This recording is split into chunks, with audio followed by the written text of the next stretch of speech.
ضمیر کی آواز نے اس کے دل میں چھید کیا تھا۔ میں یہاں ہمیشہ رہنے کے بارے میں سوچا بھی نہیں ہے، بس تب تک جب تک تایا جان اور تائی جان سنبھل نہیں جاتے، اس نے خود کو تسلی دی۔ اور تمہارے خیال میں تمہاری جاب تب تک برقرار رہے گی، تمہارا MBA ادھورا نہیں رہ جائے گا؟ اس کے ذہن و دل عجیب کشمکش میں مبتلا ہو گئے۔ خطیب افق نے اس کے کندھے پر ہاتھ رکھا، وہ چونکا تھا۔ ماموں جان سو گئے؟ افق نے پوچھا تھا۔ خطیب نے اس بات میں سر ہلایا تھا۔ کیا بات ہے، کیا سوچ رہے ہو؟ وہ بیڈ کی پانتیوں میں بیٹھتا بولا تھا۔ کبیر بہت سی الجھنوں میں مبتلا کر کے گیا ہے لالا، وہ تھا تو میں آزاد تھا، اس کے جانے سے لگتا ہے پابا زنجیر ہو گیا ہوں، جبکہ اسے گئے تو ابھی ایک دن بھی پورا نہیں ہوا۔ خطیب الجھن زدہ سا بولا تھا۔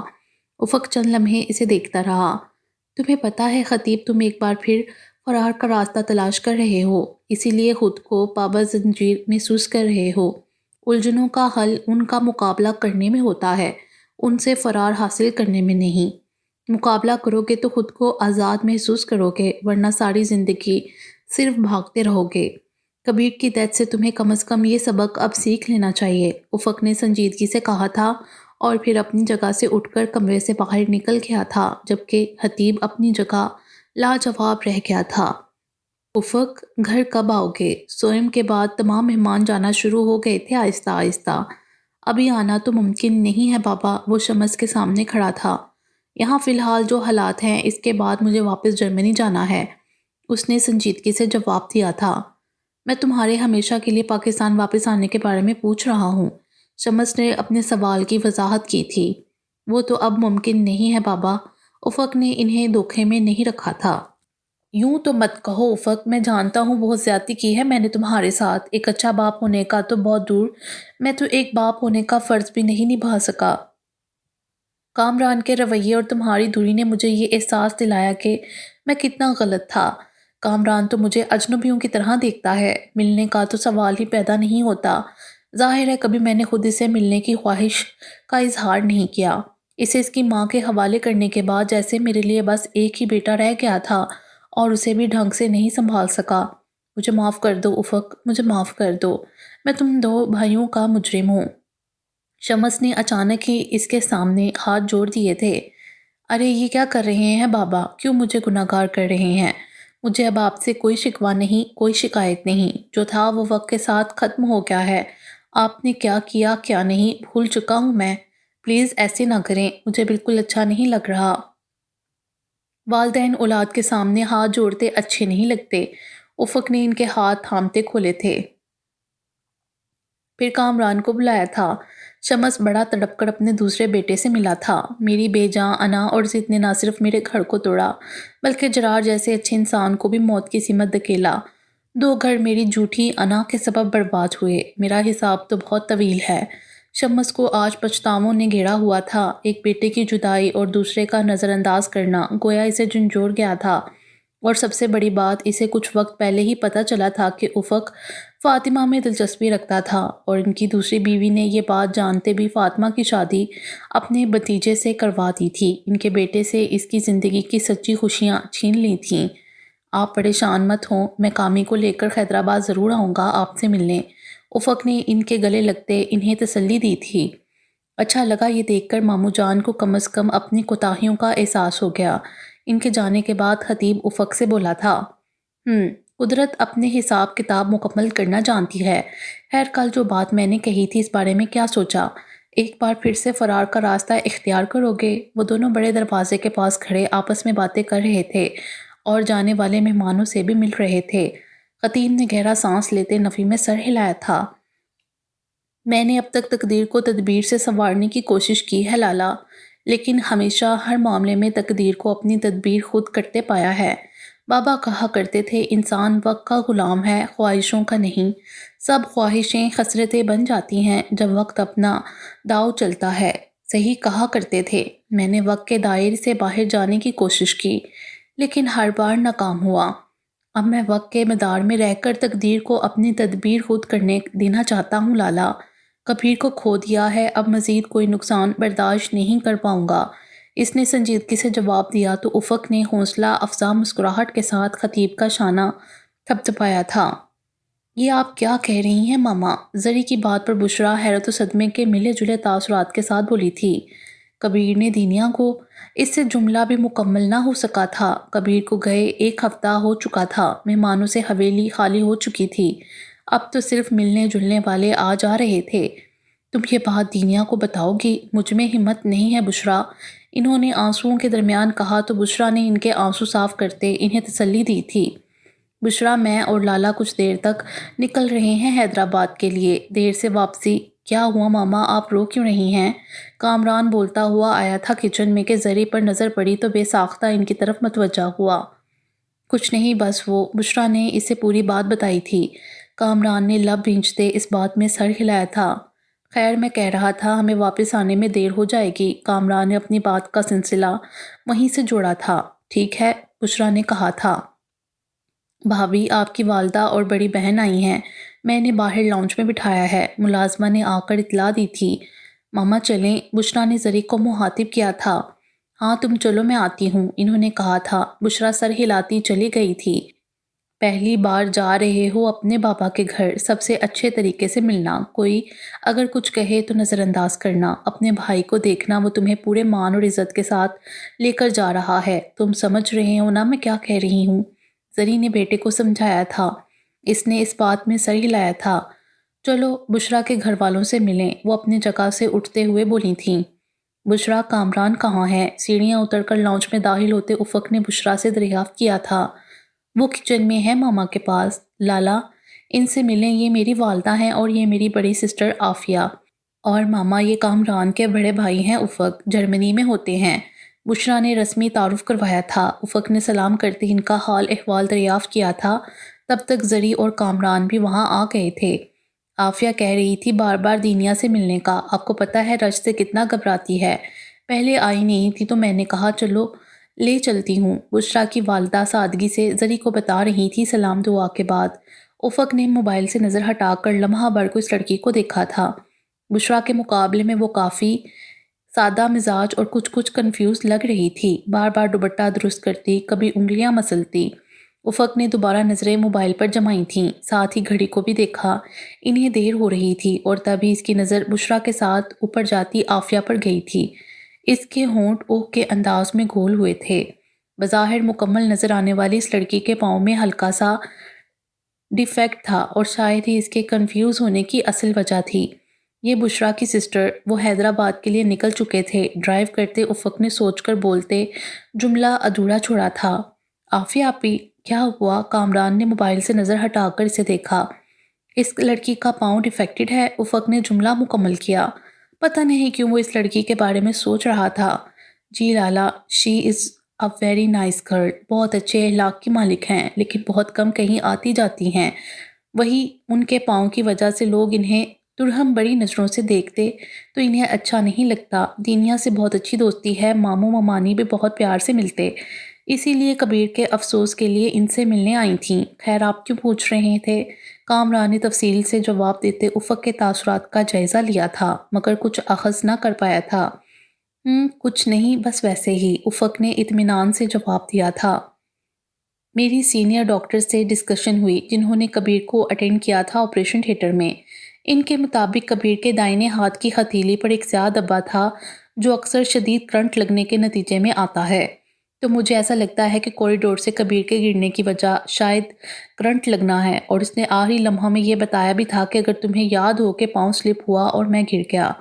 وہ اس وقت کبیر کے آفس کوریڈور میں کھڑا تھا۔ بیک گراؤنڈ میں کامران کی آواز گونج رہی تھی۔ کبیر کے انسیڈنٹ کے بعد آفس آج اوپن ہوا تھا، تقریباً 1 ہفتے بعد، اور وہ ڈائریکٹ کبیر کے آفس میں آیا تھا۔ اس نے کسی کو بھی کبیر کے آفس میں داخل ہونے سے منع کر دیا تھا۔ یہ وہ چیز جو کبیر نے آخری بار چھوئی تھی، اس میں اس کا احساس باقی تھا اور وہ اسے کھونا نہیں چاہتا تھا۔ کوریڈور میں گملے گرے ہوئے تھے۔ خطیب نے ان کی سمت کا تعین کرتے پلٹ کر دیکھا تھا۔ دیوار پر ایک سوئچ بورڈ نظر آیا تھا۔ وہ قریب چلا آیا تھا۔ بورڈ پر سوئچ بورڈ کے قریب ایک اوپن وائر تھا۔ خطیب کی آنکھوں میں گویا ایک منظر سا چلنے لگا تھا۔ وہ خود جس وقت کبیر سے بات کر رہا تھا وہ بری طرح کھانس رہا تھا۔ یقیناً کھانستے ہوئے اس کا ہاتھ اس وائر پر پڑا تھا اور کرنٹ لگنے سے وہ پیچھے ہٹا، گملوں میں الجھا اور ریلنگ نیچے ہونے کے سبب وہ نیچے گر گیا تھا۔ خطیب نے ریلنگ کے قریب آ کر نیچے جھانکا تھا۔ کیا بلندی تھی جہاں سے وہ نیچے گرا تھا؟ خطیب نے بے ساختہ آنکھیں بند کی تھیں۔ تمہارا بھی خودکشی کا ارادہ ہے کیا؟ اس کے کان کے قریب سفیر کی آواز ابھری تھی۔ اس کی رگوں پہ میں گویا زہر اتر گیا تھا۔ یہی وہ شخص تھا جو آخری وقت میں کبیر کے ساتھ تھا۔ اس نے آہستگی سے آنکھیں کھولی تھیں اور پلٹا تھا۔ اگلے ہی لمحے اس نے یکدم سفیر کا گریبان تھاما تھا۔ میرے دوست کے بارے میں اگر بھول کر بھی ایسی بات منہ سے نکالی تو میں تمہارا وہ حشر کروں گا کہ اپنا نام بھی بھول جاؤ گے۔ مجھے کبیر سمجھنے کی غلطی مت کرنا، جو تم پر اندھا اعتماد کرتا تھا۔ مجھے تم پر رتی بھر بھی اعتبار نہیں۔ تم جو یہ سچ کا کارڈ پلے کرتے ہو اور سب کا اعتماد جیت لیتے ہو، یہ مجھ پر نہیں چلے گا۔ Now get lost. اس نے جھٹکے سے سفیر کو پیچھے دھکیلا تھا۔ وہ کچھ لمحہ کینہ توز نظروں سے اسے دیکھا تھا، پھر کہکا لگا کر ہنسا تھا۔ آئی ایم سوری سر، میں آپ کا یہ آرڈر نہیں مان سکتا۔ کمپنی رولز کے مطابق مجھے وہی شخص ٹرمینیٹ کر سکتا ہے جس نے اپوائنٹ کیا ہے۔ کبیر نے بھی شروع میں بہت کوشش کی کہ مجھے نکلوا سکے، لیکن کامیاب نہیں ہو سکا کیونکہ یہ پاور اس کے ہاتھ میں نہیں تھا۔ میں یہاں آیا بھی اپنی مرضی سے تھا اور جاؤں گا بھی اپنی مرضی سے۔ اور رہا سوال فی الحال یہاں سے جانے کا، تو once again I am sorry, کیونکہ اس سیٹ پر کام کرنے والے شخص کا پی اے ہوں تو اپنے باس کو اکیلا میں نہیں چھوڑ سکتا، اب چاہے وہ کبیر ہو یا خطیب۔ اس کا اندازہ خطیب کو غصہ دلا رہا تھا۔ بہت مشکل سے غصہ ضبط کرتے اس نے سفیر پر 2 حرف بھیجے تھے اور آفس سے باہر کی سمت پیش قدمی کی تھی۔ سر، میں پیون کو بلا کر صفائی کروا رہا ہوں۔ اس نے پوری جان جلائی تھی خطیب کی۔ وہاں سے نکل کر خطیب شفیق احمد کے آفس آیا تھا۔ وہ فائلز کے پلندے میں مصروف تھے۔ خطیب کو سرخ چہرے کے ساتھ اندر داخل ہوتا دیکھ کر اس کی طرف متوجہ ہوئے تھے۔ کیا ہوا، سب ٹھیک تو ہے؟ انہوں نے دریافت کیا تھا۔ اس نے ٹیبل پر رکھے پانی کے گلاس کو اپنے اندر انڈیلا تھا۔ سب ٹھیک ہے چھوٹے تایا، بس ویسے ہی۔ اس نے ان کے سامنے رکھی ایک چیئر پر بیٹھتے کہا تھا۔ آپ پر تو کافی برڈن ہو گیا ہے، خطیب نے انہیں فائل سے گرا دیکھ کر کہا تھا۔ ویسے تو میں اور بھائی صاحب مل کر یہ سب آرام سے ہینڈل کر لیتے۔ خیر تم بتاؤ برخوردار، جرمنی تو نہیں جاؤ گے واپس؟ آج جب تم نے ساتھ آفس آنے کا کہا تو مجھے بہت اچھا لگا، پہلی بار لگا تم ہمیں اپنا سمجھتے ہو، شفیق نے ایک فائل کی ورگردانی کرتے کہا تھا۔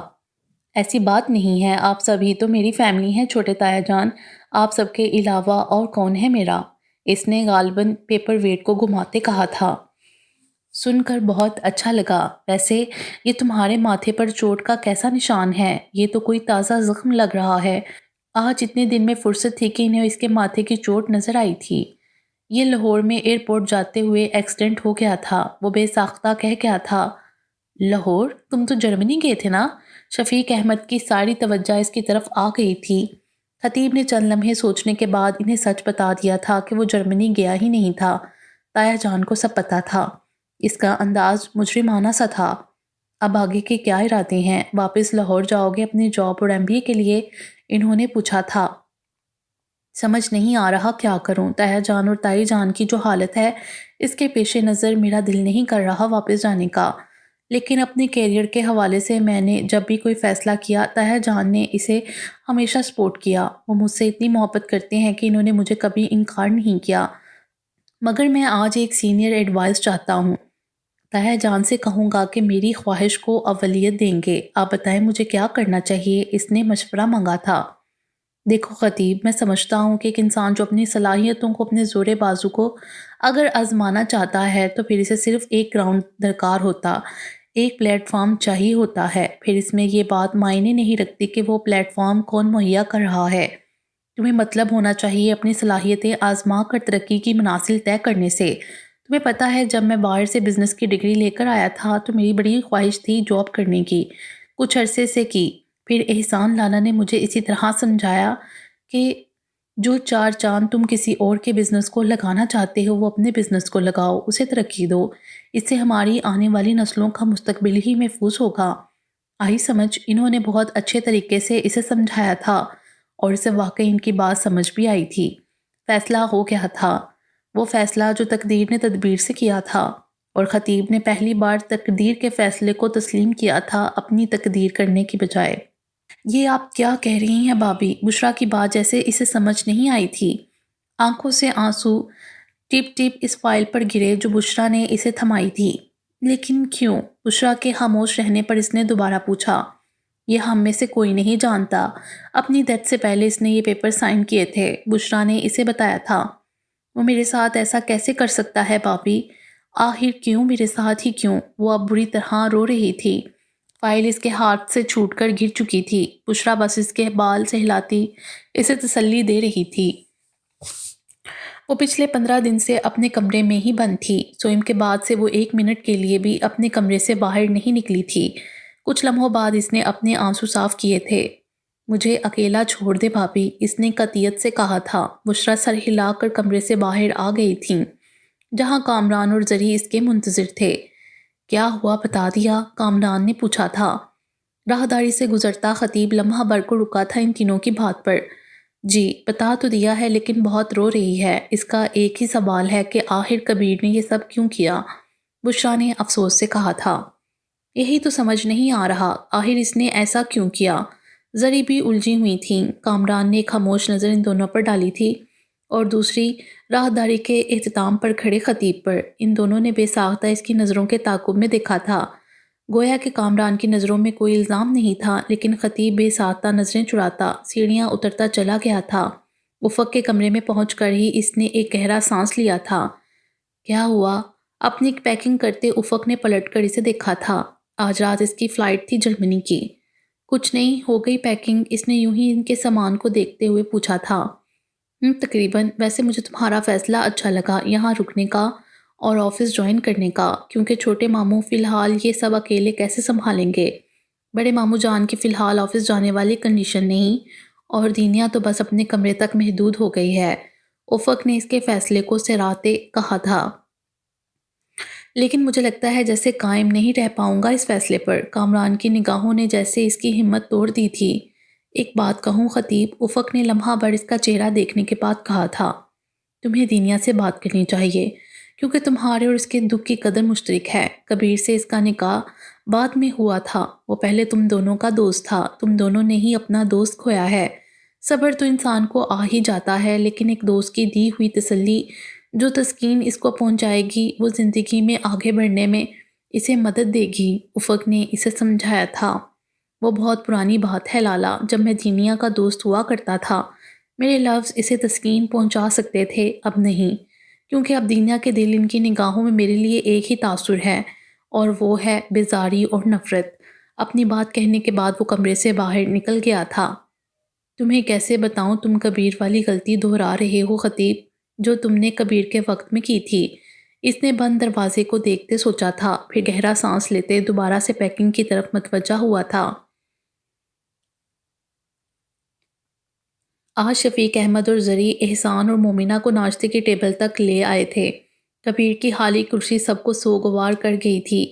یوں لگتا تھا جیسے وہ ابھی ڈائننگ ہال میں داخل ہوگا اور سب کو مارننگ وش کرتا ہوا اپنی جگہ پر آن بیٹھے گا، لیکن سب کا انتظار ہی رہا، آنسوؤں کے درمیان۔ ایک دوسرے کی ہمت بندھاتے یہ ناشتہ مکمل ہوا تھا۔ شفیق احمد کے ساتھ خطیب کو آفس جاتا دیکھ کر احسان کو بہت خوشی ہوئی تھی۔ دن آہستہ روی کے ساتھ آگے کی سمت سرکنے لگے تھے۔ خطیب اب مستقل طور پر یہیں رہے گا، یہ بات اب سب پر واضح ہو گئی تھی۔ دینیا نے آفس جوائن نہیں کیا تھا، البتہ وہ اسکول ضرور جانے لگی تھی۔ وہاں جا کر اسے سکون ملتا تھا۔ گھر آتی تو زیادہ تر اپنے کمرے میں رہتی، بہت کم کسی سے بات کرتی۔ کئی دن گزر جاتے گھر میں کسی کو بھی دینیا کی آواز سنے۔ احسان الوی اب بہت بہتر ہو گئے تھے۔ گھر آنے کے بعد خطیب کا زیادہ وقت مومنہ اور احسان کے ساتھ گزرتا، اسی لیے وہ دونوں تیزی سے روبہ صحت تھے۔ طبیعت بہتر ہوئی تو احسان کی توجہ اس بات پر مذکور ہوئی تھی کہ کبیر نے دینیا کو ڈیورس دیکھ کر ملک سے باہر جانے کا فیصلہ کیوں کیا۔ وہ کئی دن سے اس بات کو سوچ رہے تھے، اور آج ایک عرصے بعد جب سب لاؤنج میں موجود تھے تو انہوں نے اپنی اس الجھن کا اظہار برملا کیا تھا۔ لیپ ٹاپ پر کامران کے برابر بیٹھے کام کرتے خطیب نے پہلو بدلا تھا، کیونکہ اس ذکر پر کامران نے سب سے پہلے اسے ہی دیکھا تھا۔ ہاں، یہ بات تو مجھے بھی نہیں سمجھ آ رہی، بلکہ اس بات کا جواب تو شاید کبیر کے علاوہ کسی کے پاس بھی نہیں ہوگا، شفیق احمد بولے تھے۔ خطیب نے اٹھ کر جانے کی کوشش کی تھی، مگر کامران نے اس کا ہاتھ تھام کر اسے اٹھنے سے روکا تھا۔ ایسا نہیں ہے چھوٹے ماموں، اس کا جواب ہے، اور اس بات کا جواب خطیب کے پاس ہے۔ کامران نے خطیب کا بازو اب تک مضبوطی سے تھاما ہوا تھا جسے آزاد کرانے کی وہ کوشش کر رہا تھا۔ سب اس کی طرف پوری طرح متوجہ ہو گئے تھے اور وہ شرمندگی سے سر جھکائے مجرمانہ سا کھڑا تھا۔ پلیز کامران بھائی، وہ شرمندہ سا بولا تھا۔ کیا بات ہے کامران؟ خطیب احسان کو اپنا بہت پرانا خدشہ سچ ثابت ہوتا لگا تھا۔ اسپیشل سیکیورٹی آفیسر اسفند یار کا بیان، خطیب کی وہ بری حالت، دینیا کو گولی لگنا، اور ابھی کچھ ٹائم پہلے مومنہ اور زری والا معاملہ جو اوپن ہوا تھا، ہاں وہ یہ سب کیسے بھول گئے تھے؟ خطیب خواہ چھڑانے میں کامیاب ہو گیا تھا اور وہاں سے فوراً چلا گیا تھا۔ کیا بات ہے کامران؟ اگر تم کچھ جانتے ہو تو تم بتاؤ، احسان بولے تھے۔ آپ کو یاد ہے کبیر جب جرمنی سے آیا تھا تب وہ بہت اپسیٹ تھا، خطیب کی کالز اٹینڈ نہیں کر رہا تھا۔ آپ نے بھی اسے سمجھانے کی کوشش کی تھی، تب اس نے مجھ سے وہ بات شیئر کی تھی جو گھر میں شاید ہی کسی کو معلوم ہو۔ کامران کی آواز پورے لاؤنج میں بہت واضح سنائی دے رہی تھی۔ گھر کی تینوں خواتین کو پتہ چل گیا تھا کہ کامران کون سے راز سے پردہ اٹھانے جا رہا تھا۔ تم جانتی تھی مومنہ، زری اور بشرا اتنا سب کچھ چھپایا؟ کاش کہ تم لوگوں نے پہلے ہمیں بتایا ہوتا تو شاید ہم کچھ کر سکتے، شاید کہ کبیر زندہ ہوتا۔ کامران کے بات مکمل کرنے کے بعد ان تینوں نے جب اس کی تائید کی تو احسان نے افسوس سے انہیں دیکھتے کہا تھا۔ کبیر نے کامران کو کارڈز والی بات بھی بتا دی تھی جو وہ ابھی سب کو بتا چکا تھا، اور بشرا نے دینیا کو ملنے والے کارڈز، ان دونوں کا خطیب پر شک کرنا، دینیا کے خطیب کے بارے میں بدلتے خیالات، پھر خطیب کے حوالے سے ہو جانے والی غلط فہمیاں اور کبیر کے پرپوزل کو اوکے کر دینا، کبیر کا وہ شخص بن کر سامنے آنا اور منگنی کے بعد خطیب کی حقیقت دینیا پر کھلنا، خطیب کا ہر بات سے انکار کر دینا۔ بشرا نے آج کچھ نہیں چھپایا تھا، اب تک چھپانے سے کچھ حاصل نہیں ہوا تھا اور کبیر ہی چلا گیا تھا۔ بہتر تھا کہ اب سب کچھ واضح ہو جاتا۔ احسان نے تو اپنا سر تھام لیا تھا۔ کبیر نے اپنے آخری لمحات میں خطیب سے وعدہ لیا تھا، بڑے ماموں، دنیا کو خوش رکھنے کا وعدہ، جو اس بات کا واضح اشارہ تھا کہ وہ چاہتا ہے کہ خطیب اور دنیا کے راستے ایک ہو جائیں۔ کامران نے گویا تابوت میں آخری کیل ٹھوکی تھی۔ وہ اب اپنی بہن کو زندگی کی سچی خوشیاں دینا چاہتا تھا اور اس کے لیے ضروری تھا کہ ہر بات آج سب بڑوں پر واضح ہو جائے۔ باتیں چھپانے سے زندگی الجھ جاتی ہے خطیب، بتانے سے بھی الجھ جاتی ہے کبھی کبھی، جیسے بابا کی الجھ گئی تھی۔ اس کی بات پر نوجوان ہوتے وہ سوگوار سا مسکرائے تھے۔ اپنے تجربے اور تجزیے کا فرق ہے۔ تمہیں پتہ ہے مجھے لگتا ہے تم اور جرار ایک جیسے ہو، لیکن نہیں، فرق ہے۔ جرار ہماری مانتا تھا اور ہم تمہاری مانتے ہیں۔ وہ کہتے ہیں نا، اصل سے زیادہ سود پیارا ہوتا ہے۔ ان کا انداز برقرار تھا۔ جانتا ہوں، بابا سے زیادہ آپ مجھ سے محبت کرتے ہیں۔ وہ ان کی بات کا مطلب سمجھ گیا تھا۔ جرار کو تو میں خوش اور آباد نہیں دیکھ سکا، لیکن تمہیں اپنی زندگی میں ہی خوش اور آباد دیکھنا چاہتا ہوں خطیب، تاکہ سکون سے اپنی نیند سو سکوں۔ وہ دکھ سے بھولے تھے۔ پلیز تایا جان، ایسی باتیں مت کریں، اب کسی کو کھونے کی سکت نہیں ہے مجھ میں۔ وہ ان سے لپٹ گیا تھا۔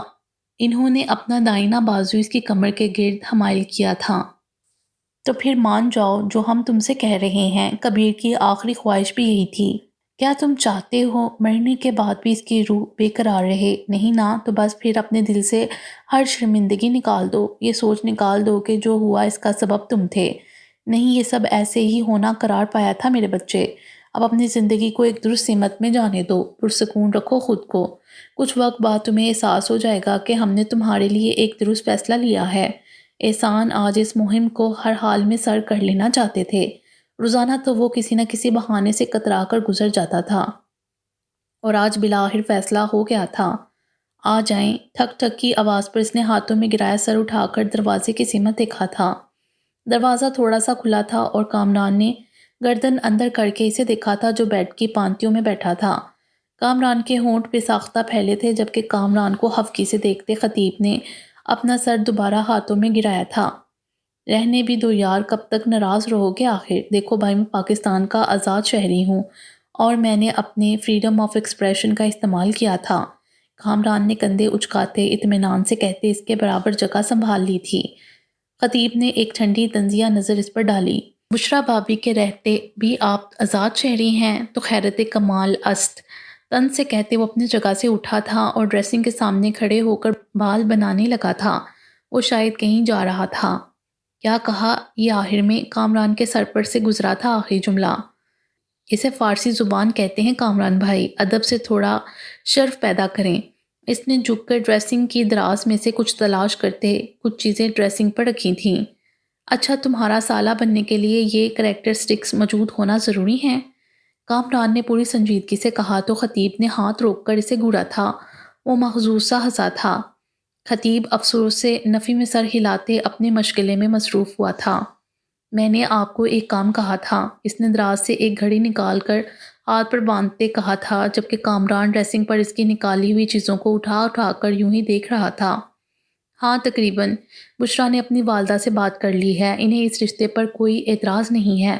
اب میں بابا سے بات کروں گا آج رات، تو پھر جس دن انہیں ٹھیک لگے گا وہ آ جائیں گے، ہم لوگ یہاں سے ہو جائیں گے۔ بشریٰ کی سسٹر کا رشتہ باقاعدہ لے جائیں گے افق لالہ کے لیے، اور اسی دن نکاح کی ڈیٹ فکس کریں گے۔ افق لالہ نے ویسے بھی سب کچھ بالکل سادگی سے کرنے کا کہا ہے۔ اس کے ہاتھ میں ایک چھوٹے سائز کی میڈیسن کی بوتل تھی۔ اب میں لالہ کے لیے بہت خوش ہوں، ایٹ لیسٹ انہیں اپنی زندگی کو دی پلان کیا۔ خطیب اب چیزیں دوبارہ دراز میں رکھ رہا تھا۔ تم بھی لالہ کو ایسے خوش ہونے کا موقع دے دو، بہت فکر مند رہتے ہیں تمہارے لیے۔ ویسے تمہیں پتہ ہے جاتے ہوئے لالہ مجھے تمہاری اور دینیا کے رشتے کا خفیہ مشن دے کر گئے تھے۔ خطیب نے اس بات پر سنجیدگی سے اسے دیکھا تھا۔ یار سچ کہہ رہا ہوں، ابھی گورنمنٹ نے ہنسنے پر ٹیکس نہیں لگایا، جس دن لگائے گی اس دن کہے گی کہ پے نہیں کر سکتے تو ہنسنا چھوڑ دو۔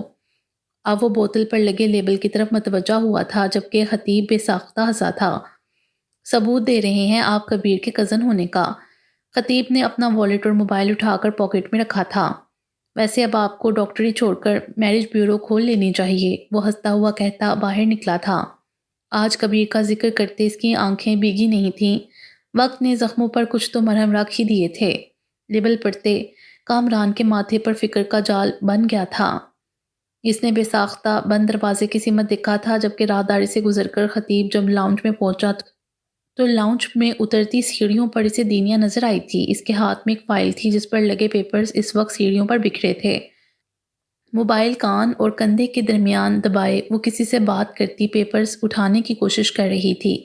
خطیب اب تک اسے نظر انداز کرتا آ رہا تھا، اس لیے گھر میں رہتے ہوئے بھی ان کا سامنا نہیں ہوتا تھا، لیکن آج احسان کی باتوں کا کچھ تو اثر ہوا تھا کہ اس نے سیڑھیوں کی سمت پیش قدمی کی تھی اور جھک کر پیپرز اٹھانے لگا تھا۔ اس کی آمد پر دینیا نے بے ساختہ حیرت سے اسے دیکھا تھا لمحہ بھر کو۔ اوکے ثانیہ، میں بس پہنچ رہی ہوں 10 منٹ میں۔ اس نے بات ختم کر کے موبائل اپنے بیگ میں ڈالا تھا۔ خطیب نے پیپرز اس کی طرف بڑھائے تھے جنہیں تھام کر اس نے فائل میں لگایا تھا، اور سیڑھیاں اتر کر چلی گئی تھی۔ شکریہ کا ایک لفظ بھی نہیں کہا تھا، باقی اور بات کرنا تو دور کی بات تھی۔ ساری محنت صرف مجھے ہی سمجھانے پر کی جا رہی ہے کیا؟ اس نے سوچا تھا، پھر اپنی ہی سوچ پر ہنس پڑا تھا۔ ہیلو دینیا، کہاں غائب ہو گئی ہو؟ ملاقات ہی نہیں ہوتی، فون بھی مسلسل آف ہے۔ وہ گارڈن میں لگی ٹیبلز پر بیٹھے بچوں کو ڈرائنگ بکس میں کلر کروا رہی تھی۔ ظفیر کی آواز پر اس نے رخ موڑ کر دیکھا تھا اور مسکراتی ہوئی اٹھ کھڑی ہوئی تھی۔ السلام علیکم، کیسے ہیں آپ؟ اس نے دریافت کیا تھا۔ میں تو ٹھیک ہوں، لیکن تم کافی ویک لگ رہی ہو۔ اس نے یہ نظر طاہرانہ اس کا جائزہ لیا تھا۔ اچھا، ہو سکتا ہے۔ دینیا نے خود پر نظر ڈالی تھی۔ کہاں غائب ہو؟ آفس بھی نہیں آ رہی ہو، اور نمبر کیوں آف ہے؟ ظفیر نے دریافت کیا تھا۔ دینیا سے رابطہ نہ ہونے کی وجہ سے گویا اس کا سارا پلان ہی التواب میں پڑا تھا۔ بس آفس آنے کا دل نہیں کرتا، یہاں آ جاتی ہوں کبھی کبھار، اور میرے پہلے والا نمبر دراصل موبائل مسپلیس ہونے کی وجہ سے بند ہے۔ اب نیا موبائل نئی سم لی ہے کچھ دن پہلے، دینیا نے سادگی سے جواب دیا تھا۔ بہت ساری باتیں کرنی تھیں، بہت کچھ بتانا تھا تمہیں کبیر کے بارے میں، خطیب کے بارے میں۔ ظفیر نے اپنے لہجے کو پرسرار بنایا تھا۔ دینیا نے کچھ نہ سمجھنے والے انداز میں اسے دیکھا، مگر اس سے پہلے کہ وہ مزید کچھ کہتا پیون آیا تھا۔ میڈم، آپ کو لینے کے لیے آئے ہیں۔ پیون کی بات پر ظفیر بدمزہ ہوا تھا۔ اچھا میں آتی ہوں، اس نے پیون کو جواب دیا تھا۔ اچھا اپنا نمبر تو دو، میں فون پر تو رابطہ کر لوں۔ ظفیر نے بے چینی سے بیگ اور فائل اٹھاتی دینیا کو دیکھتے کہا تھا۔ دینیا نے چلتے چلتے اسے اپنا نمبر ٹائپ کروایا تھا اور باتیں کرتی پارکنگ کی سمت بڑھی تھی۔ مجھے پتا ہے یہ تمام سینز آپ دونوں تحریبی میاں بیوی کے تحریر شدہ ہیں، آپ کو کیا لگتا ہے مجھے سمجھ نہیں آ رہا؟ وہ خطیب تھا جسے کامران نے بہانے سے دینیا کو لینے بھیجا تھا۔ Very funny. دوسری طرف سے کامران نے کچھ کہا تھا۔ سامنے سے ساتھ آتے آتے سفیر اور دینیا کو دیکھ کر اس کی تیوری پر بال ابھرے تھے۔ کامران کو اللہ حافظ کہتے اس نے فون بند کیا تھا، جبکہ دینیا نے کچھ حیرت سے اسے دیکھا تھا۔ او سر خطیب، آپ نے شوفر کی ڈیوٹی کب سے سنبھال لی؟ خطیب کو دیکھتے اس نے بڑی دل جلانے والی مسکراہٹ کے ساتھ کہا تھا، جب سے تم نے پیون کی سنبھالی ہے۔ اسے برجستہ جواب دیتے دینیا کے لیے فرنٹ ڈور کھولا تھا۔ بیٹھو۔ عجیب سی درستی تھی اس کے لہجے میں۔ دینیا کو ان کے درمیان کچھ تناؤ محسوس ہوا تھا۔ اس کے بیٹھتے ہی خطیب نے دروازہ بند کیا تھا۔ دور رہو دینیا سے، اس نے سخت لہجے پینچتی آواز میں کہا تھا۔ خوبصورت لڑکیاں کمزوری ہیں میری، تمہیں تو پتہ ہے۔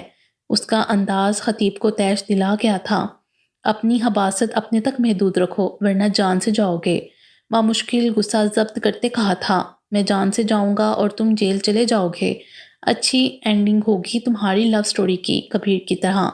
وہ کہاں ماننے والا تھا۔ خطیب غصہ ضبط کرتا ڈرائیونگ سیٹ پر بیٹھا تھا اور زور سے دروازہ بند کیا تھا۔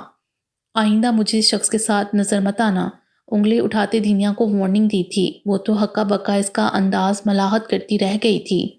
میں نے کبیر کو سمجھانے کی بہت کوشش کی تھی دینیا، بلیو می، لیکن اس پر تو دوست کی محبت کا بھوت سوار تھا۔ اس نے میری ایک نہیں سنی۔ پہلے خطیب نے تمہیں چھوڑ دیا کبیر کے لیے، پھر کبیر نے چھوڑ دیا خطیب کے لیے۔ سفیر کے جملے اس کے کانوں میں گونج رہے تھے اور احساس توہین سے اس کی دماغ کی رگیں کھینچ رہی تھیں۔ صحیح تجزیہ کیا تھا سفیر نے، جنہیں وہ اپنا دوست سمجھتی رہی تھی۔ ہمیشہ سے وہ دونوں لوگ اسے چیٹل کی طرح ٹریٹ کرتے رہے تھے۔ کھلونا بنی رہی وہ ان دونوں کے ہاتھوں میں۔ وہ اتنی بے وقت، اتنی بے حیثیت تھی۔ آنسوؤں کا ایک سیلاب تھا جو اس کی آنکھوں سے بہا تھا۔ اپنے کمرے کے کوریڈور سے اسے دیکھتا خطیب بے ساختہ دروازے کی طرف بڑھا تھا اور سیڑھیاں چڑھ کر ٹیرس پر آیا تھا، جہاں دینیا ٹیرس سے گارڈن میں اترنے والی سیڑھیوں پر بیٹھی زاروں کی طرح رو رہی تھی۔ دینیا، دین کیا ہوا ہے، کیا ہوا ہے، کیوں رو رہی ہو؟ وہ اس کے قریب پہنچ کر گھٹنا موڑتا بیٹھا تھا۔ دینیا نے شدید غصے سے اسے گھورا تھا، مگر آنسوؤں کے سبب دیکھا نہ گیا تھا۔ خطیب نے اس کے آنسو صاف کرنے چاہے تو دینیا نے اس کے ہاتھ جھٹک دیے۔ دین، وہ کرا کر رہ گیا تھا، میرا تم سے ایسا کوئی تعلق نہیں کہ میں تمہیں اپنے آنسو صاف کرنے کا حق دوں، سنا تم نے؟ وہ غصے سے گھرائی تھی، گویا اپنی پرانی جون میں لوٹ آئی ہو۔ میں تمہارا دوست نہیں ہو، تم میرے دوست اور نہ کبھی تھے۔ نہ تم نہ کبیر، تم دونوں ایک دوسرے کے دوست تھے۔ مجھے صرف چیٹل کی طرح ٹریٹ کیا تم نے۔ وہ بڑے دکھ سے رو رہی تھی، گویا اپنے ہر عظیم نقصان پر آج ہی رو رہی ہو۔ دین، ایسا لفظ مت استعمال کرو، مت کرو، خطیب تڑپ کر بولا۔ اگر آج نہ بولتا تو شاید اب کی بار اپنی محبت ہمیشہ کے لیے گوا دیتا۔ تمہیں اندازہ ہی نہیں ہے کیا مقام ہے تمہارا میرے دل میں، کیا حیثیت رکھتی ہو تم میری زندگی میں۔ میں مانتا ہوں میں نے بہت غلطیاں کی ہیں، بہت دکھ پہنچایا اپنے غلط فیصلوں سے تمہیں، سو جھوٹ بولنے، سچ سے بھاگنے کے لیے، لیکن یہ اٹل حقیقت ہے کہ محبت میں نے صرف تم سے ہی کی ہے، دل کی گہرائیوں سے، بے لوث محبت۔ وہ کارڈز، ان میں تحریر کا ایک ایک لفظ اپنی گواہی خود تھا۔ ان سے جھلکتی محبت میری زندگی کی سب سے بڑی سچائی تھی، جسے میں نے خود جھٹلایا۔ مجھے کتنی تکلیف ہوئی ہوگی تمہیں اندازہ بھی نہیں، اور تم کہہ رہی ہو میرا تم سے کوئی رشتہ نہیں۔ روح کا رشتہ ہے میرا تم سے، سنا تم نے؟ احساس کی ڈور سے بندھے ہیں ہم دونوں، آج سے نہیں ہمیشہ سے، اور اس احساس کا نام ہی محبت ہے دین۔ تم نے اسے بہت بعد میں محسوس کیا، میرے ساتھ تو یہ پل کر جوان ہوا ہے۔ اس کی جڑیں کتنی مضبوط ہیں میرے اندر تمہیں اندازہ ہی نہیں۔ تمہیں خود سے دور کرتے وقت میں کس کرب سے گزرا ہوں تم سوچ بھی نہیں سکتی۔ اپنی آنکھوں کے خواب کسی اور کو سونپ دینا آسان نہیں ہوتا، لیکن میں نے یہ کیا، غلط یا صحیح کا تخمینہ لگائے بغیر۔ محبت پر اختیار نہیں تھا، وہ ہو گئی۔ رشتہ بنانے پر اختیار ہے، وہ وقت کے ساتھ ہی بنے گا۔ یہی کیا تھا نا میں نے تم سے، یہی نبھایا ہے، لیکن اتنا وقت لگے گا اور اتنے پرپیچ راستوں سے گزرنا پڑے گا، جانتا نہیں تھا میں۔ وہ ایک تسلسل سے کرار کرتا چلا گیا تھا، دینیا کو کندھوں سے تھامے۔ دینیا کے آنسو تو جہاں تھے تھم سے گئے تھے۔ آج تک خطیب کے انکار نے اسے بے حیثیت کیا تھا، آج کا قرار اسے جیسے معتبر کر گیا تھا۔ سفیر نے کہا، کیا نہیں سب ذہن سے محو ہو گیا تھا؟ اگر اس وقت ذہن و دل میں کوئی چیز سما رہی تھی تو سرتا پا اقرار میں ڈلا وہ شخص اور اس کا وہ حسین اقرار جو اس نے ابھی کیا، جو پہلے کبھی نہیں کیا تھا۔ دینیا کے کندھوں سے ہاتھ ہٹاتا وہ پیچھے ہٹا تھا اور مڑا تھا۔ ٹیرس کے دروازے پر بشریٰ نظر آئی تھیں۔ لمحہ بھر سے دیکھ کر سر جھکائے اس کے برابر سے گزر کر نیچے چلا گیا تھا، جبکہ بشریٰ دینیا کی طرف آئی تھیں۔ وہ کل رات ہوئے اس حادثاتی اقرار کو جتنا سوچ رہا تھا، ایک بے چینی تھی جو رگوں پے میں اترتی جا رہی تھی۔ اس نے سامنے رکھا پانی کا گلاس کوئی تیسری چوتھی بار خالی کیا تھا اور پھر بڑھا تھا۔ خطیب جرار الوی، اپنے کام پر توجہ مذکور کرو۔ ابھی 2 دن پہلے ہی سب سے اتنی تعریفیں سمیٹی ہیں۔ دایا جان کا سر فخر سے اٹھایا تھا۔ صحیح کہا شاعر نے، عشق نے غالب نکما کر دیا، ورنہ ہم بھی آدمی تھے کام کے۔ خطیب نے خود کلامی کی تھی اور پھر ہنسا تھا۔ تبھی سفیر اندر آیا تھا اور اس کے مسکراتے دیکھ کر طنزیہ ہنسا تھا۔ لگتا ہے آپ کا دماغ صدمے سے الٹ گیا ہے۔ وہ صدمہ جو دینیا کی ری ایکشن نے دیا ہوگا کل۔ ویسے برین واش تو بہت کی تھی میں نے اس کی، کہ تمہیں ڈیورس دینے پر کبیر کو خطیب نے اکسایا، جبکہ یہ نیک کام خود میں نے کیا تھا۔ کبیر کو یہ احساس میں نے کروایا کہ تمہارے بیچارہ دوست زندگی بھر محرومیوں سے گزرا ہے، اس نے کم از کم اسے اس کی محبت ملنی چاہیے۔ کبیر بیچارہ پل پل گٹ گٹ کر مرا۔ جس وقت اس نے ڈیورس پر سائن کیا ایسے لگ رہا تھا جیسے کسی نے اسے کن چھری سے ذبح کر دیا ہو۔ سچ میرے دل میں تو ٹھنڈک پڑ گئی۔ جو ذلت تم تینوں کے سبب میں نے جیلی، اس کی سزا کبیر نے تو پا لی۔ اب تم دونوں کی باری ہے۔ دنیا میری مٹھی میں ہے، بلکہ پکول تمہارے۔ میرا سچ کا کارڈ ایسا ہے جسے پلے کر کے میں کسی کو بھی بے وقوف بنا لیتا ہوں، اور تمہیں بے وقوف بنانے کی مجھے ضرورت نہیں ہے۔ تمہیں جلا کر تو مجھے بڑا سکون ملتا ہے۔ تمہیں جلا جلا کر ہی ماروں گا۔ اس کی باتیں خطیب کے دانت پر دانت جمانے پر مجبور کر گئی تھیں۔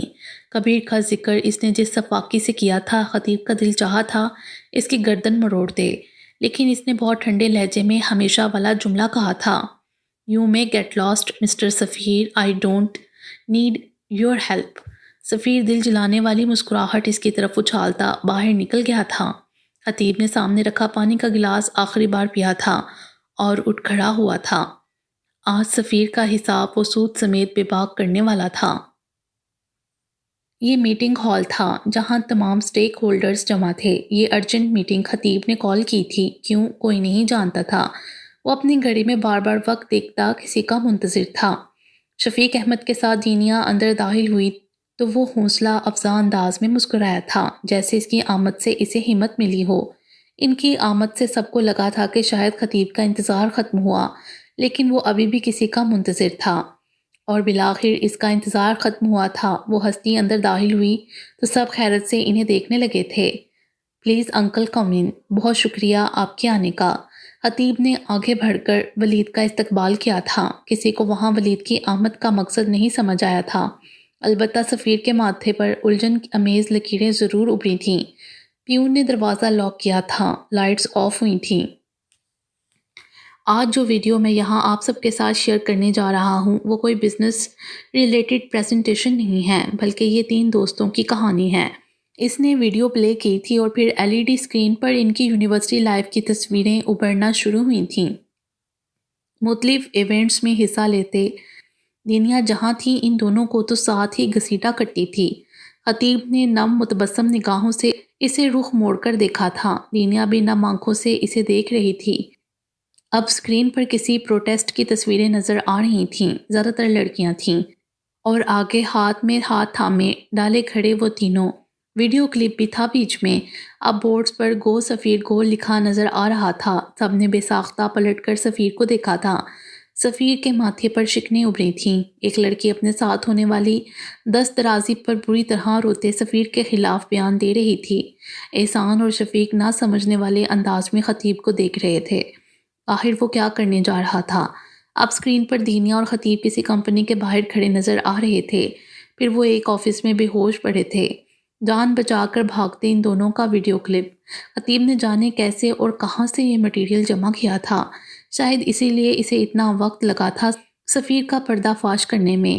ہاسپٹل راہداری میں ایک کے بعد ایک خون میں ڈوبے دینیا اور خطیب۔ اس بار بھی سب نے پلٹ کر سفیر کو دیکھا تھا۔ سفیر نے اپنی ٹائی کی نوٹ ڈھیلی کی تھی۔ ولید نے شرمندگی سے احسان کو دیکھا۔ انہوں نے کس دل سے سفیر کو معاف کیا ہوگا، اس کا اندازہ ولید کو صحیح معنوں میں آج ہی ہوا تھا۔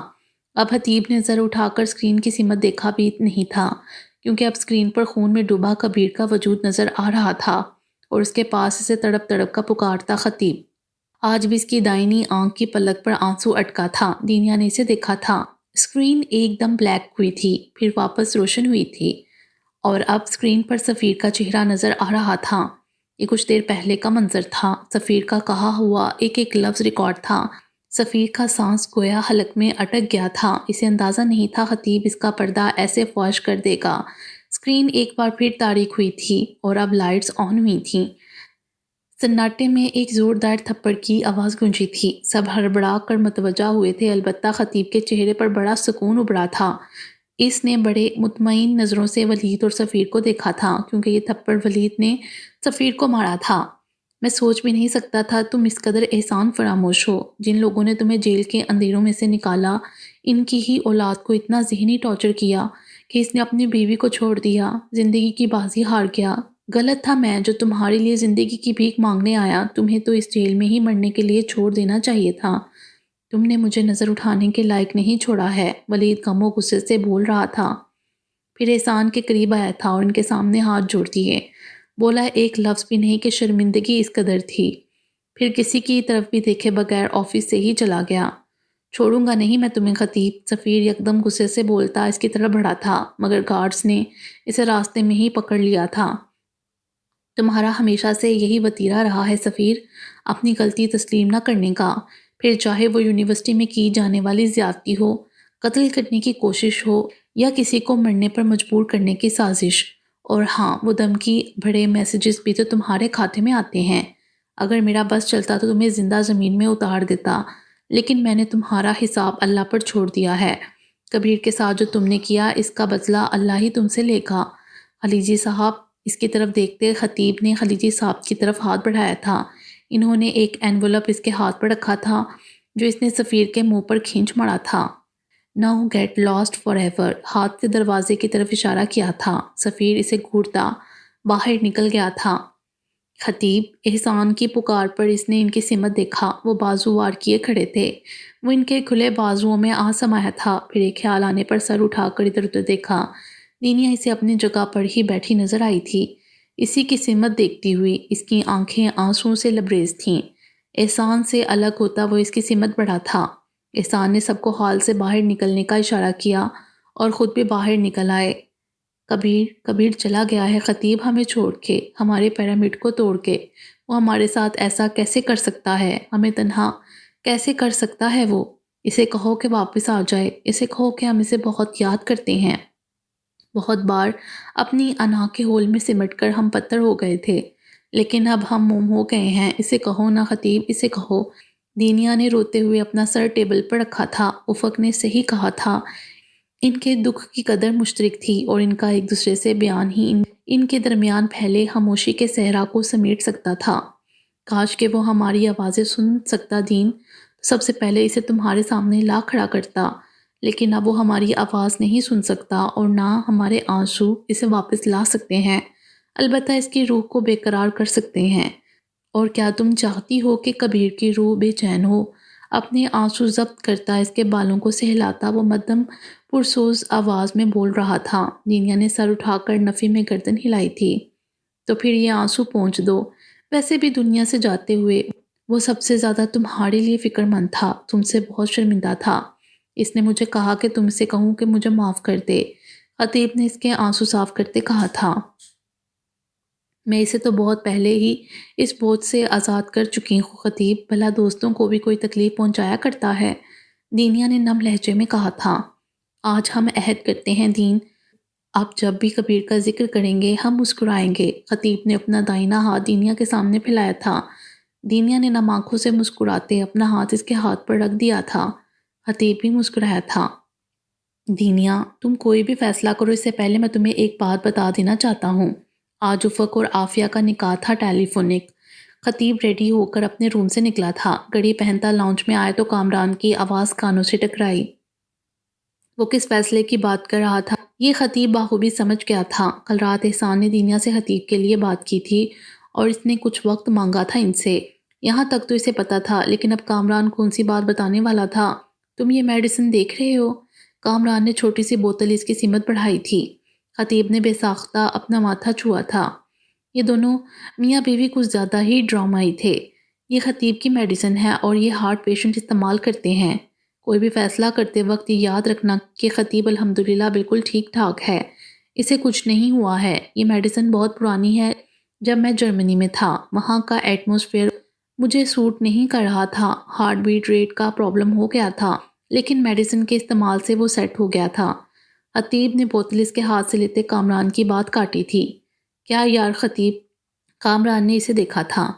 کیا خطیب؟ دیکھیں کامران بھائی، اب جو فیصلہ ہوگا وہ سچ کی بنیاد پر ہوگا، جھوٹ کی نہیں، اور مجھے یقین ہے کہ فیصلہ مثبت ہوگا۔ ایم آئی رائٹ دین؟ اس نے مسکراتے ہوئے دینیا کو دیکھا تھا۔ اس نے مسکراتے ہوئے اس بات میں سر ہلایا تھا۔ او یعنی یہاں سب کچھ پہلے ہی طے ہے، میں خواہ مخواہ توانائیاں خرچ کر رہا ہوں، کامران مصنوعی خفگی سے بولا تھا۔ جی بالکل۔ وہ دونوں ایک ساتھ بولے تھے، پھر ہنس پڑے تھے۔ خطیب وہاں سے احسان اور مومنہ کے کمرے کی طرف آیا تھا۔ مومنہ ریڈی تھیں اور احسان کوریڈور میں کھڑے فون پر بات کر رہے تھے۔ بہت پیارے لگ رہے ہو ماشاءاللہ، اللہ پاک نظر بد سے بچائے۔ مومنہ نے نظر کی دعا پڑھ کر اس پر دم کرتے اس کے ماتھے کا بوسہ لیا تھا۔ ایک ہلکی نمی مومنہ کی آنکھوں کا مستقل حصہ بن گئی تھی۔ آپ بھی بہت پیاری لگ رہی ہیں۔ خطیب نے ان کے ہاتھوں کا بوسہ لیتے آنکھوں سے لگایا تھا۔ وہ محبت سے مسکرائی تھیں۔ ولید کی کال تھی، بتا رہا تھا کہ ایک روڈ ایکسیڈنٹ میں سفیر کی دونوں ٹانگیں ضائع ہو گئی ہیں۔ بہت رو رہا تھا، معافیاں مانگ رہا تھا۔ احسان نے افسوس سے بتایا تھا، کبیر کے ساتھ جو اس نے کیا اس کے لیے میں اسے کبھی معاف نہیں کر سکتا۔ چھوڑیں اس بات کو، چلیں، خطیب نے سنجیدگی سے کہا تھا۔ وہ تینوں ایک ساتھ باہر آئے تھے۔ روش پر کھڑی دو کاروں میں سے ایک میں شفیق، احسان، زری اور مومنہ تھے، جبکہ دوسری میں خطیب، دینیا، کامران اور بشریٰ تھے۔ خطیب نے مدھم آواز میں میوزک آن کیا تھا۔ کامران کی چھیڑ چھاڑ کا جواب دیتے ایک خوشگوار سفر کا آغاز ہوا تھا۔ وہ ایک طویل پھولوں سے سجی راہداری تھی، ہر طرف ٹیولپ کی مہک پھیلی تھی۔ ہلکے پردے سمٹے ہوئے ستونوں کے ساتھ بندھے تھے۔ راہداری میں دونوں طرف گلاس کینڈلز رکھی تھیں جو جل رہی تھیں، برقی کمکمے ستونوں پر لپٹے تھے۔ مدھم موسیقی نے ماحول کو مزید خوابناک بنایا ہوا تھا۔ راہداری میں جگہ جگہ خوبصورت ہینڈ میڈ کارڈز لٹک رہے تھے جن پر کے اور ڈی کے سمبل بنے تھے۔ انہی کے درمیان جگہ جگہ دینیا کی خوبصورت تصویریں بھی نظر آ رہی تھیں، بچپن کی، یونیورسٹی کی، کسی تصویر میں آئس کریم کھاتے ہوئے، نو سٹاپ پر لگ جانے والی آئس کریم کو آنکھیں گول کر کے دیکھتے ہوئے، کہیں چھڑی اٹھاتے بھاگتے ہوئے، کہیں کتابوں کے ڈھیر پر سر رکھے سوتے ہوئے، کہیں چہرے پر ہاتھ رکھے کھلکھلا کر ہنستے ہوئے، اور بھی نہ جانے کتنی ہی۔ راہداری کے وسط میں کھڑا نیلی آنکھوں والا وہ لڑکا محبت سے اپنی محبت کو دیکھ رہا تھا، پینٹس کی جیبوں میں ہاتھ ڈالے دل فریبی سے مسکراتا ہوا، اور اس کی محبت ہاتھ اٹھائے خوشی سے گول گول گھومتی اپنی سچی خوشی سے دمکتے چہرے کے ساتھ سیدھا اس کے دل میں اتر رہی تھی۔ آج عصر کے بعد ان کا نکاح ہوا تھا۔ خطیب چلتا ہوا اس کے قریب آیا تو گول گول گھومتی دینیا تھم گئی۔ اس کی آنکھیں ہیروں کی چمک کو بھی مات دے رہی تھیں۔ خطیب نے اس کے چہرے پر اس کی آنکھوں میں ایسی چمک کبھی نہ دیکھی تھی۔ Will you be mine? خوبصورتی سے مسکراتے خطیب نے دریافت کیا تھا۔ یورز فار ایور، دینیا نے کھلکھلاتے ہوئے کہا تھا، پھر اپنا سر اس کے کندھے پر ٹکا دیا تھا۔ بہت جلد ان کا گرینڈ ریسیپشن دیا جانا تھا۔ کبیر، یہ کیسل تو آپ نے بالکل بھی اچھی نہیں بنائی، ویسے تو ہم ہار جائیں گے اور ماما جیت جائے گی۔ یہ ساحل سمندر کا منظر تھا۔ ریت پر دو لوگ نظر آ رہے تھے، ایک 4 سالہ بچہ جس کے سر پر پی کیپ تھی اور وہ پوری جان فشانی سے ریت پر کیسل بنانے کی کوشش کر رہا تھا، اس کے ساتھ ٹخنوں پر اوپر پینٹس فولڈ کیے، آنکھوں پر گلاسز لگائے، سر پر ویسے ہی پی کیپ جمائے جیسی 4 سالہ کبیر کے سر پر تھی۔ خطیب پاؤں موڑے بیٹھا تھا۔ پھر اس نے ایک چور نظر کچھ فاصلے پر ساریہ، کامران کی بیٹی کے ساتھ مل کر کیسل بناتی دینیا پر ڈالی تھی۔ پھر وہ کبیر کے کان کے پاس جھکا تھا۔ اس کی آنکھیں شرارت سے چمک اٹھی تھیں۔ دینیا جب پوری محنت اور ایمانداری سے ساریہ کے ساتھ مل کر کیسل بنا کر فارغ ہوئی تو کبیر کی کیسل نہ صرف مکمل ہو چکی تھی بلکہ بہت فنیشنگ سے بنی ہوئی نظر آ رہی تھی۔ اس نے مشکوک نظروں سے خطیب اور کبیر کو دیکھا جو ایک جیسی ڈریسنگ میں ملبوس، ایک ہی سٹائل میں خاصے بے نیاز سے کھڑے تھے۔ یہ کیا ہے؟ دینیا نے گھور کر ان دونوں کو دیکھا جن پر گیم میں بے ایمانی کرنا فرض تھا۔ اسے کیسل کہتے ہیں ڈیئر دین، جو ہمارے بیٹے نے پوری محنت اور ایمانداری سے بنائی ہے۔ بہت سنجیدگی سے خطیب نے جواب دیا تھا، یعنی میں اس کا ریورس کنسیڈر کروں، یہ کیسل آپ دونوں باپ بیٹے نے پوری محنت اور بے ایمانی کے ساتھ بنائی ہے۔ دینیا نے پہلو پر ہاتھ ٹکائے ان دونوں کو گھورا تھا۔ خطیب کے ہونٹ پھیلے تھے۔ آپ کتنا جانتی ہیں بابا کو ماما، کبیر بولا تھا۔ ماما کے بچے، ابھی بتاتی ہوں تمہیں، وہ اس کی طرف بڑھی تھی۔ خطیب نے ہنستے ہوئے جھک کر کبیر کو اٹھا کر اوپر کر لیا تھا۔ بے ایمانی نہیں چھوڑیں گے آپ دونوں، دینیا نے مصنوعی خفگی سے انہیں گھورا تھا۔ کھیل اور جنگ میں سب جائز ہے ماما، بابا کہتے ہیں، کبیر بولا تھا۔ بابا کہتے ہیں، بابا کے بچے۔ دینیا نے اس کا جملہ دہراتے اس کا کان کھینچا تھا، پھر وہ ہنس پڑی تھی۔ سدھرنا ناممکن ہے آپ دونوں کا، اس نے خطیب کی پی کیپ کھینچ کر اپنے سر پر رکھی تھی۔ بالکل، وہ دونوں ایک ساتھ بولے تھے، پھر تینوں ہنسے تھے۔ کچھ لمحوں بعد وہ تینوں ساحل کی لہروں پر کچھ اس طرح چلتے جا رہے تھے کہ 4 سالہ کبیر کے دائیں بائیں دینیا اور خطیب اس کے ہاتھ تھامے آگے کی سمت بڑھ رہے تھے، ہر قرض کی زنجیر سے آزاد۔ کبیر کو دیکھ کر بہت خوشی ہوتی ہے مجھے دین۔ وہ دونوں گیلی ریت پر اب برابر بیٹھے تھے، جبکہ دونوں بچے اب مل کر کیسل بنا رہے تھے۔ کبیر کے چلے جانے سے جو ہمارا فرینڈشپ پیرامڈ بریک ہوا تھا، کبیر کے آ جانے سے وہ پھر سے مکمل ہو گیا ہے۔ وہ دل سے مسکرا رہا تھا۔ دینیا نے مسکرا کر اسے دیکھا اور اس کے ہاتھ پر اپنا ہاتھ رکھا تو خطیب نے اس کی سمت دیکھا تھا، مسکرا کر۔ ہم دونوں آج کبیر کے سبب ہی ساتھ ہیں۔ کبیر ایک خوبصورت یاد ہے جو ہماری ذات کی تکمیل کرتی ہے۔ اس کے ذکر کے بغیر تو ہم دونوں ہی ادھورے ہیں خطیب۔ تاریخ میں جب جب دینیا اور خطیب کا ذکر ہوگا، کبیر کا ذکر بھی ساتھ ہی آئے گا، دینیا نے پرعزم مسکراہٹ کے ساتھ کہا تھا۔ خطیب نے تائیدی انداز میں مسکراتے ہوئے سر ہلایا تھا۔ ان کی زندگی کا کوئی ایسا لمحہ نہیں تھا جس میں کبیر کا ذکر، کبیر کی بات نہ ہو۔ کبیر کا ذکر ان کی زندگی کا لازمی جزو تھا اور ہمیشہ رہنا تھا۔ اس کی یاد خوشبو کی مانند ان کی زندگی کا حصار کیے ہوئے تھی، اور یہ حصار کبھی نہیں ٹوٹنے والا تھا۔ ختم شد۔ امید ہے آپ کو یہ ناول پسند آیا ہوگا۔ ہمارے چینل کو سبسکرائب کریں اور بیل آئیکن کو پریس کر دیں ہمارے چینل کی لیٹسٹ اپڈیٹس حاصل کرنے کے لیے۔ شکریہ۔